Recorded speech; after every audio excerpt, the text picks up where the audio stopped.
টান টান উত্তেজনার পালা শেষ।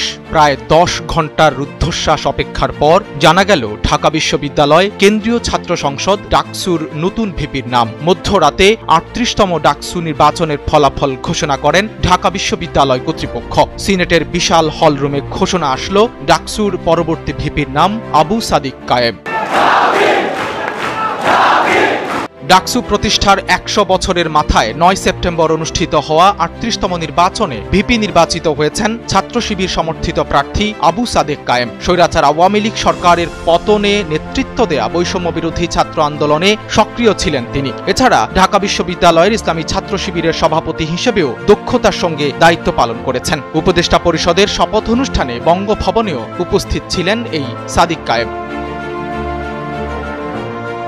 বিভিন্ন দল ও স্বতন্ত্র মিলে মোট 10 জন প্রার্থী ভিপি পদে ডাকসুর নির্বাচনে অংশগ্রহণ করেছেন। এবারের নির্বাচনে 39,874 ভোটারের মধ্যে ছাত্রী 18,959 জন এবং ছাত্র 20,915 জন। কেন্দ্রীয় সংসদে 28টি পদের বিপরীতে প্রতিদ্বন্দ্বী প্রার্থীর সংখ্যা ছিল 471 জন। তাদের মধ্যে পুরুষ প্রার্থী 409 জন ও নারী প্রার্থী 62 জন। 14টি গণনা মেশিনে 8টি কেন্দ্রে হয় ফল ঘোষণা। নবাব নওয়াব আলী চৌধুরী সিনেট ভবন থেকে এই ফল